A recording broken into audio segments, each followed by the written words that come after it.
नमस्कार, आप देख रहे हैं न्यूज 8। झारखंड में बड़ा सियासी बदलाव हो रहा है। मुख्यमंत्री चंपई सोरेन ने अपने पद से इस्तीफा दे दिया है। उनकी जगह हेमंत सोरेन फिर से राज्य की कमान संभालेंगे। हेमंत सोरेन को भूमि घोटाले से जुड़े मनी लॉन्ड्रिंग केस में हाईकोर्ट से जमानत मिलने के बाद 28 जून को जेल से रिहा किया गया था। सोरेन ने गिरफ्तारी के बाद मुख्यमंत्री पद से इस्तीफा दे दिया था। इसके बाद उनके करीबी सहयोगी और मंत्री चंपई सोरेन राज्य की बागडोर उनको सौंपी गई। चंपई सोरेन ने 2 फरवरी को राज्य के 12वें मुख्यमंत्री के रूप में शपथ ली थी।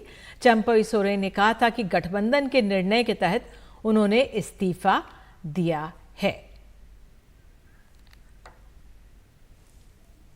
जो हम लोग नेतृत्व परिवर्तन किया था, मुझे दायित्व मिला।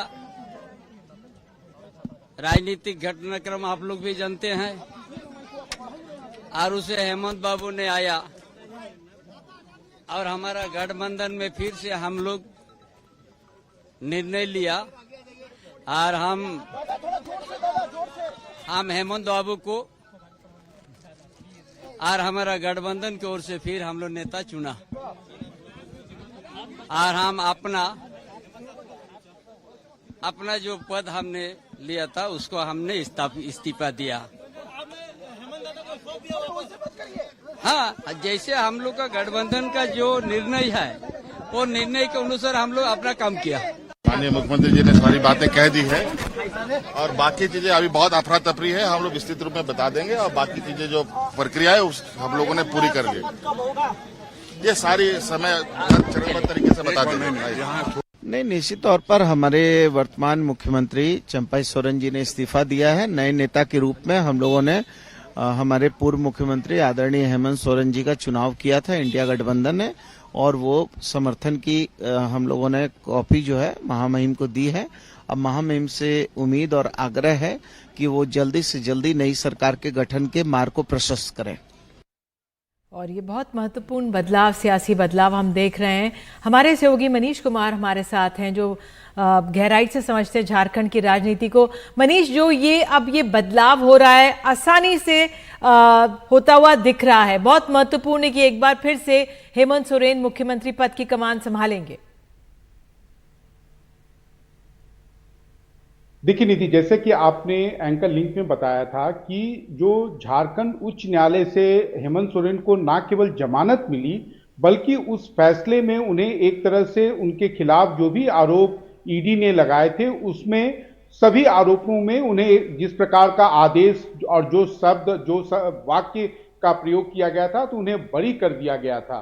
तो उस फैसले के बाद से ही ये कयास लगाया जाने लगा था कि अब हेमंत सोरेन कब और कैसे एक बार फिर झारखंड के मुख्यमंत्री की कुर्सी संभालेंगे। लेकिन चूंकि कोई भी जो राजनीतिक घटनाक्रम जो है वो तुरंत नहीं हुआ, उसके बाद ये लगा था ये लोगों में निश्चिंतता आ गई थी कि हो सकता है कि झारखंड का जो चुनाव, विधानसभा चुनाव अक्टूबर नवंबर में होने वाला है, तब तक शायद हेमंत सोरेन जो है वो राजनीतिक कार्य संभालेंगे, पार्टी का प्रभार संभालेंगे और चंपई सोरेन जो है वो सरकार का काम संभालेंगे। लेकिन पिछले 3-4 दिनों के अंदर ये लगने लगा था झारखंड के जो महागठबंधन के विधायक थे या कार्यकर्ता थे, उनको लगा कि एक समानांतर सत्ता का केंद्र हेमंत सोरेन ना हो जाए और जिससे कि सरकार और खासकर चंपई सोरेन का जो पूरा उनका पद और प्रतिष्ठा है वो डायलूट ना हो जाए, इसके लिए हेमंत सोरेन को ही टेक ओवर करना चाहिए। लेकिन ये पूरा जो ट्रांजिशन है इतना भी आसान नहीं रहा, क्योंकि आज दोपहर में जब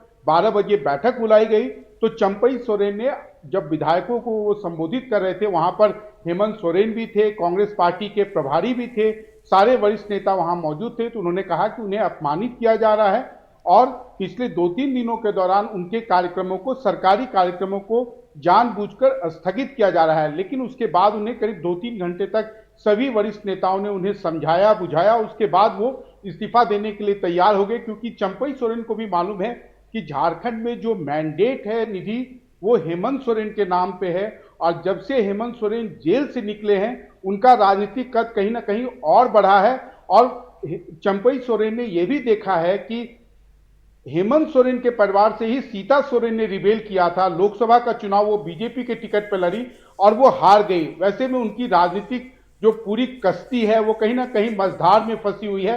तो वैसा जोखिम अभी चंपई सोरेन उठाना नहीं चाहते हैं। हालांकि विपक्ष जो बीजेपी है उसकी उनको पूरी सहानुभूति मिल रही है। बीजेपी के हर नेता उनके समर्थन में यह कहकर ट्वीट कर रहे हैं कि उन्हें अपमानित किया गया।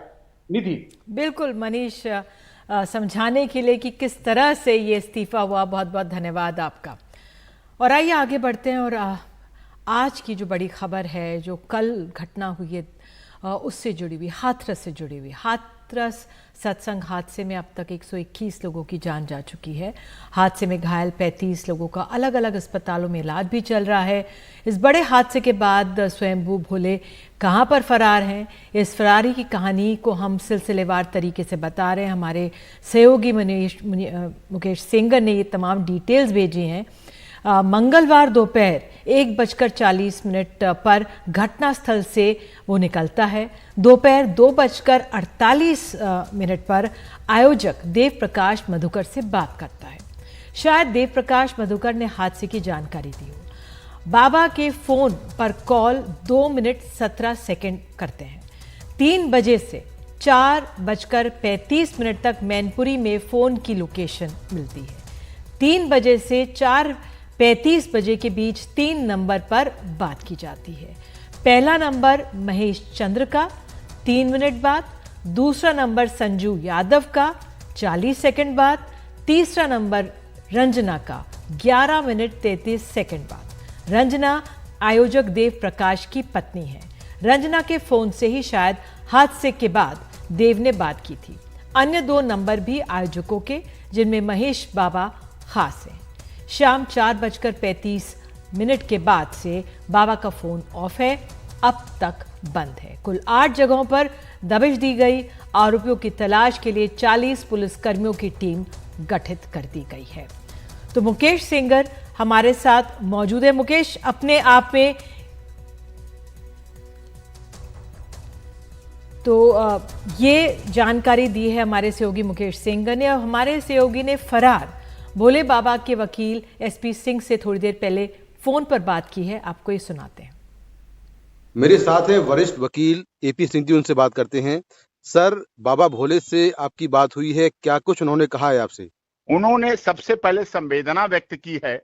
जो स्वर्ग सिधार गए हैं, जिनकी मृत्यु हो गई है, उनके प्रति संवेदना है। जो इंजर्ड हैं उनके प्रति कामना है जल्दी से शीघ्र हों। और सारे जो भी अनुयायी हों से यह अनुरोध किया है कि इसमें लगे, व्यवस्थाओं में लगें, पूरी तरह से व्यवस्थाओं में लगें और दवाओं की कोई कमी न रहे, हॉस्पिटल की कोई कमी न रहे, कोई व्यक्ति को ले जाने लाने गाड़ी की व्यवस्थाएं, जैसे कोई लाश लावारिश ना रहे, ये सबसे पहली प्राथमिकता है। और ये प्राथमिकता ये इसलिए आई है व्यवस्था क्योंकि कुछ एंटी सोशल एलिमेंट्स थे, जिन्होंने जब नारायण साकार हरि का वहां से प्रस्थान हो गया पंडाल से, उसके बाद कुछ लोगों ने वहां पर एंटी सोशल एलिमेंट्स ने ऐसे माहौल बनाए, भगदड़ बनाई है, जिसकी वजह से ये घटना अंजाम हुई है। घटना दुखद है। उनके प्रति सांत्वना है, मृतकों के प्रति इंजर्ड की कामना है जल्दी शीघ्र हों। और पहली व्यवस्था यही है कि कोई दबाव के बिना ना रहे, किसी की व्यवस्थाओं में ना रहे। ये सारी व्यवस्थाएं हैं।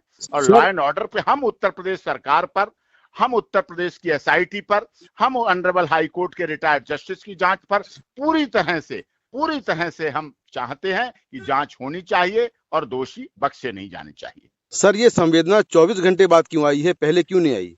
नारायण साकार हरि के पास कोई मोबाइल फोन नहीं है, कोई यूट्यूब चैनल नहीं, आपने भी खंगाल लिया, कोई सोशल साइट्स नहीं है, कोई फेसबुक नहीं है, कोई इंस्टाग्राम नहीं है, कोई पत्रिका नहीं छपती, कोई साधन नहीं है। वो सुचिता का जीवन जीते हैं। उन्होंने अपने पास कुछ इस तरह की चीजें नहीं रखी। नहीं, आज के जमाने में लोग यूट्यूब से पता नहीं क्या क्या कर रहे हैं, लेकिन आपको कभी यूट्यूब चैनल पे मिले? आप तो वरिष्ठ पत्रकार हैं, आप दुनिया के बड़े चैनल को चलाते हैं, कभी आपको इंटरव्यू करने का अवसर मिला? आप तो पता नहीं किस किस का इंटरव्यू कर लेते हैं। लेकिन जो लाखों की संगति चलाते हों, लेकिन आपको इंटरव्यू, इसका मतलब उन्होंने सबसे दूरियां बना रखी हैं, वो इन सबके चीज में नहीं जाते हैं। ये है बड़ी बात।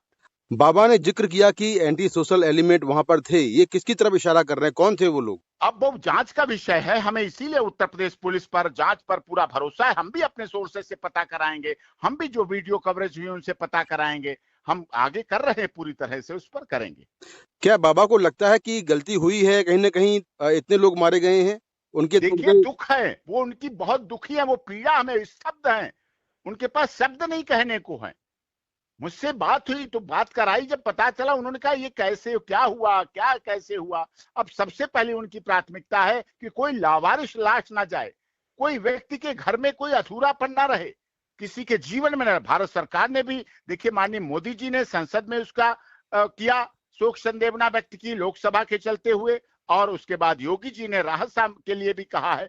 सब कुछ पूरी तरह हो रहा है, घटना दुखद है, भयावह है, लेकिन इसकी जांच होके दोषी दंडित किए जाएं, ये हम भी अनुरोध करते हैं। सर बाबा कहाँ पर हैं, सामने क्यों नहीं आ रहे हैं वो बिल्कुल आएंगे, जैसी जरूरत होगी। अभी सुरक्षा व्यवस्थाएं हैं, सिक्योरिटी है, केवल हम ही तो नहीं लॉ एंड ऑर्डर मेंटेन करने वाले हैं, उत्तर प्रदेश पुलिस है। जैसी व्यवस्था होगी वैसा वो मिलेंगे, दिखेंगे।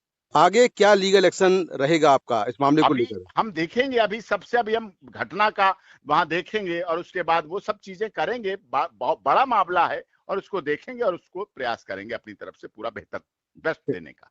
एनडीटीवी से बात करने के लिए बहुत बहुत शुक्रिया सर, थैंक यू। प्रधानमंत्री मोदी ने आज राज्यसभा में राष्ट्रपति के अभिभाषण पर चर्चा का जवाब देते हुए कांग्रेस पर तीखे हमले किए। उन्होंने कहा कि दशकों बाद एक सरकार को तीसरी बार जनता ने मौका दिया। प्रधानमंत्री के भाषण के बीच विपक्षी सांसद नारेबाजी करते रहे और वॉकआउट भी किया।